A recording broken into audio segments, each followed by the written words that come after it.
முதலமைச்சர் மன்னிப்பு கேட்டாருன்றீங்க, அதெல்லாம் ஏத்துக்க முடியாது. நீங்க வரும்போதே சாத்தான் குலத்தை கண்டிச்சுட்டு தான் வந்தீங்க ஆட்சிக்கு.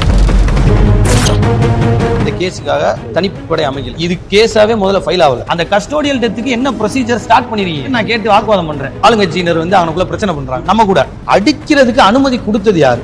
அடிக்க சொன்னது யாரு? டிஎஸ்பி சஸ்பெண்ட் பண்ணிட்டு தான் சொல்றேன். எஸ்பியை காத்திருப்போர் பட்டியல போட்டா சொல்றேன். பத்தாது, கட்சி பிரமுகர்கள் பாதிக்கப்பட்டவன் பக்கம் நிக்கணுமா, முறையற்று நடக்கிற காவல்துறை பக்கம் நிக்கணுமா? அவன் திருடி அவன் வச்சிருந்தானாலோ வித்து தின்றிருந்தானாலோ அவனை எஃப்ஐஆர் போட்டிருந்து நீங்க வந்து அடுத்த வழக்கோட அடுத்த கட்டத்துக்கு கொண்டு போயிருக்கலாம். அப்ப வந்து அந்த லேடி அவங்க கிட்ட பேசினதுக்கு அலைபேசி தொடர்புகள் விசாரிக்கப்படலையே. ஸ்பெஷல் டீமுக்கு யாருங்க உத்தரவு போட்டான்னு நீதிபதி கேட்கிறாரு. அதுக்கு என்ன சொல்லணும்? உத்தரவு போட்டது எஸ்பின்னு சொல்லணும், இல்ல டிஎஸ்பி தலைமையிலானதுனால டிஎஸ்பின்னு சொல்லணும். ஸ்டேஷன் இன்ஸ்பெக்டர் கால் பண்ணி கூப்பிட்டாருன்னா சொல்லணும். அவர் என்ன சொல்றாருன்னா, யாருமே உத்தரவு போடலைங்க, அதை மீறி போய் பண்ணிட்டாங்க. எப்படி போவாங்க?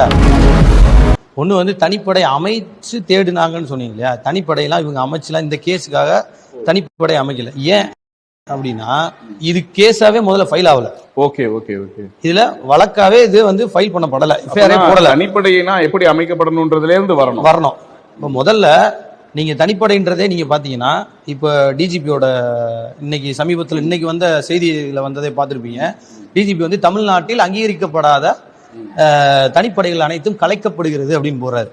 அப்போ இங்கே எப்பதான் கலைக்கப்படுதுன்னா, அங்கீகரிக்கப்படாத தனிப்படைகள்னா அப்ப அங்கீகரிக்கப்படாத தனிப்படைகளை அமைத்தது யார்? அதுக்கு அத்தாரிட்டி முதல்ல அத்தாரிட்டி இல்லாததுனால தானே அதுக்கு பேர் அங்கீகரிக்கப்படாத, விதிகள் எதுவுமே இல்லாதனால தானே அதுக்கு பேர் அங்கீகரிக்கப்படாத தனிப்படைகள் சொல்றீங்க. அந்த ஆபீசர்ஸ் யார் யார்? அவங்க மேல கண்டிப்பா அவங்க நடவடிக்கை எடுக்கணும். அங்கீகரிக்கப்படாத தனிப்படைகள்ன்றது ஒவ்வொரு மாவட்டத்திலையும் வச்சிருக்காங்க. எப்படி வச்சிருக்காங்கன்னா, முதல்ல தனிப்படை எப்போ அமைக்கணும்? ஒரு கேஸை நீங்க ஃபைல் பண்றீங்க, அந்த கேஸ் வந்து மோர் காம்ப்ளிகேட்டடா இருக்கு, நம்பர் ஆஃப் அக்யூஸ்ட் வந்து நிறைய இருக்கு, ஒரு 20-30 அக்யூஸ்ட் இருக்காங்க, இல்ல 10 அக்யூஸ்ட் இருக்காங்க, வெவ்வேறு ஸ்டேட்ஸ்க்கு வந்து ஓடிக்கிட்டு இருக்காங்க, ஒரு இடத்துல இருக்க மாட்டேங்கிறாங்க, இல்ல வந்து அந்த அஃபென்ஸ் வந்து 3-4 டிஸ்ட்ரிக்டையோ பல இடங்களை கனெக்ட் பண்ற ஒரு அஃபென்ஸா இருக்கு. ஒரு ஐஓவால தேடி ஒரு டீமால பண்ண முடியாது அப்படின்ற, ஒரு ஸ்டேஷன்ல இருக்கிற அந்த ஜூரிஸ்டிக்ஷன்ல இருக்கிற ஐஓவால அதை பண்ண முடியாது, கண்டுபிடிக்க முடியாது, இல்ல கிரைம்ல இருக்கிற அந்த எஸ்ஐயாலேயோ ஐஓவாலேயோ பண்ண முடியாதனால அப்படி சிச்சுவேஷன்ல தான் என்ன பண்ணுவீங்க? அதுக்குன்னு இருக்கிற தனிப்படை அமைக்கணும், ஒரு ஆர்டர் இஷ்யூ பண்ணணும், வேணும். கன்சர்ன் அத்தாரிட்டி என்ன பண்ணணும்னா, இந்த வழக்குக்காக இந்த தனிப்படை இந்த ஆபீசர்ஸ, இந்த போலீஸ் ஆபீசர்ஸ இல்லாட்டி காவலர்களை வந்து கான்ஸ்டபிள்ஸையோ எஸ்ஐயோ இன்ஸ்பெக்டரையோ அவங்க தலைமையில வந்து நான் வந்து கான்ஸ்டியூட் பண்றேன். யாரு? டிபெண்ட்ஸ் அப்பான் த கேஸ் நம்ம வந்து பண்றோம்னு சொல்லி ஒரு ஆர்டர் இஷ்யூ பண்ணி தான் தனிப்படை அமைக்கணும்.